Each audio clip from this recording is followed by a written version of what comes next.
ہم بالعموم سنتے ہیں آپ کے مختلف افکار پر تنقید بھی ہوتی ہے اور اس پر مختلف استدلال آپ کے سامنے بھی رکھتے ہیں، لیکن ایک تنقید جو سامنے آتی ہے وہ یہ ہے کہ علماء کرام ہمیشہ سے دین پر غور کرتے چلے آ رہے ہیں، قرآن مجید کی اتنی تفسیریں لکھی گئی ہیں، مختلف جو فقہی نقطہ نظر ہیں وہ مرتب ہوئے ہیں، لیکن غامدی صاحب کی جو مذہب اسلام پر کام ہے یا ان کی جو فکر ہے وہ ان بنیادی چیزوں کے اندر ایک تبدیلی پیدا کر دیتی ہے جو اہل سنت کے عقائد ہیں، ان کے سواد اعظم، ان کا اجماعی متفقہ نقطہ نظر ہے۔ تو میں پوچھنا آپ سے چاہتا ہوں کہ آپ نے مذہب پر جب کام کیا تو یہ کیوں ہوا کہ آپ اس کام سے آگے بڑھ گئے جو علماء کے کام کا دائرہ ہے، یعنی اسی میں اگر اختلاف کرتے، ایک چوتھی فقہ، چار موجود ہیں، ایک پانچویں فقہ ہی بنا لیتے، لیکن اس سے آگے کیوں نکلے؟ یہ ایک اعتراض ہے جو ہمارے مذہبی لوگ کرتے ہیں کہ ہم صاحب نے بنیادی چیزوں پہ ہاتھ ڈالا ہے جس سے بڑا خطرہ پیدا ہوا۔ بنیادی چیزیں کون طے کرے گا؟ علماء طے کریں گے یا اللہ کا پیغمبر طے کرے گا؟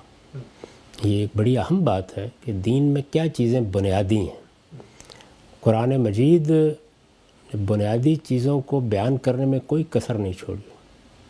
آپ اگر پورے قرآن کو پڑھیں تو اس کا طریقہ یہ ہے کہ وہ کسی ایک جگہ چیزیں بیان نہیں کرتا، بلکہ انذار کے اسلوب میں مختلف جگہوں پر اپنا نقطہ نظر واضح کرتا ہے۔ خود یہ فرمایا ہے کہ اس کتاب میں تصریف کا اسلوب اختیار کیا گیا ہے، یعنی ایک پھول کا مضمون ہو تو 100 رنگ سے باندھو۔ تو بنیادی چیزیں قرآن نے بار بار دہرائی ہیں۔ ہماری یہ خوش قسمتی ہے کہ اس میں قرآن چونکہ ایک بڑی کتاب ہے، اس کو سامنے رکھنے کی بجائے رسالت مآب صلی اللہ علیہ وسلم نے ایک موقع پر خود اس کا خلاصہ کر دیا۔ اس وقت ہمارے پاس جو حدیث کا ذخیرہ ہے، اس میں اگر مجھے کسی ایک حدیث کا انتخاب کرنا ہو کہ جو گویا خلاصہ ہے دین کا، تو وہ حدیث جبریل ہے۔ اس میں ہوا کیا ہے؟ یعنی رسول اللہ صلی اللہ علیہ وسلم کے پاس جبریل امین انسانی صورت میں آیا ہے، یعنی وہ خدا کا فرشتہ جو خدا کی دعوت، خدا کا پیغام، خدا کی شریعت، خدا کی وحی لے کے آتا رہا ہے، جس کو قرآن مجید نے رسول کریم کہا ہے، مطاعن سما امین کہا ہے، وہ آئے ہیں اور انسانی صورت میں آئے ہیں۔ انہوں نے آ کے بنیادی، یہ جو آپ نے لفظ بنیادی استعمال کیا، بنیادی سوالات کیے ہیں۔ اس موقع پر ان کا اسلام کیا ہے، ایمان کیا ہے، احسان کیا ہے، قیامت کی کیا نشانی ہے، یہی بنیادی سوالات ہیں نا۔ ان بنیادی سوالوں کا رسالت مآب صلی اللہ علیہ وسلم نے کیا جواب دیا؟ ایمان کیا ہے؟ آپ نے فرمایا اللہ پر ایمان، فرشتوں پر ایمان، نبیوں پر ایمان، کتابوں پر ایمان، روز جزا پر ایمان، یہی 5 ایمانیات ہیں۔ تو ان میں سے کسی سے میں ایک ذرے کے برابر بھی منحرف ہوا ہوں، کہیں آگے نکل گیا ہوں، کہیں پیچھے رہ گیا ہوں، تو بتا دیجئے۔ یعنی انہی کی شرح کرتے ہوئے، انہی کی توضیح کرتے ہوئے قرآن کی تفسیر کی ہے، حدیثیں پڑھا رہا ہوں، کتابیں لکھی ہیں، جو کچھ بھی اللہ تعالیٰ نے صلاحیت دی ہے اس کے لحاظ سے یہی خدمت کر رہا ہوں۔ اس کے بعد دوسرا سوال کیا گیا کہ اسلام کیا ہے؟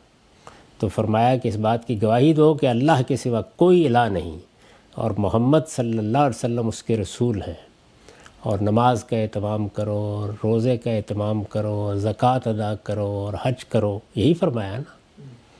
تو اسلام کی بنیادی چیزیں بھی ہم پر واضح ہو گئیں۔ تو وہ کیا چیز ہے ذرا مجھے بتائیے جس کو بنیادی قرار دیا جا رہا ہے؟ اب اگر بعد میں لوگوں نے کوئی چیزیں شامل کر دی ہیں تو ان پر تو میں ایک نظر ڈال کے دیکھوں گا ہر حال میں، قرآن کی روشنی میں، رسول اللہ صلی اللہ علیہ وسلم کے ارشادات کی روشنی میں، کہ کہیں ایسا تو نہیں کہ کوئی چیز بنیادی نہیں تھی لیکن بنیادی بنا دی گئی ہے، یا بنیادی تھی اور وہ نکال دی گئی ہے۔ یہ دیکھوں گا نا۔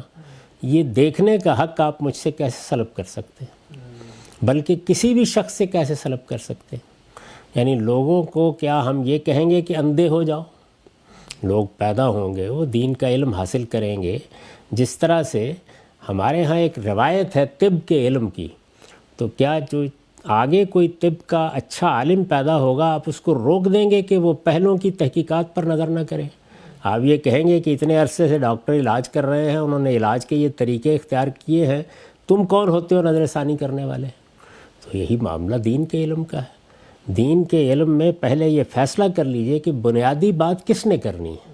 اگر وہ اللہ اور اللہ کے رسول نے کرنی ہے تو ہر ایک کی بات اس پر پرکھ کر دیکھی جائے گی، اور اگر وہ کسی اور اتھارٹی نے کرنی ہے تو عذرا کرم بتا دیجئے کون ہے۔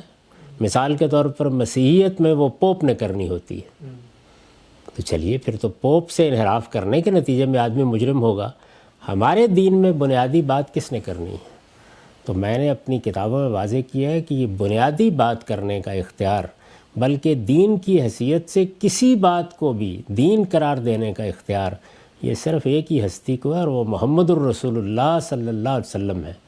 تو محمد الرسول اللہ صلی اللہ علیہ وسلم نے جو دین ہم کو دیا ہے، اس کی انٹرپریٹیشن سب لوگ مل کر کریں تو وہ نظر ثانی سے بالا تر ہو جائے گی، جمہور کریں تو وہ نظر ثانی سے بالا تر ہو جائے گی، کوئی بڑا عالم کرے جس کا بہت قد کاٹ ہو تو کیا وہ نظر ثانی سے بالا تر ہو جائے گی؟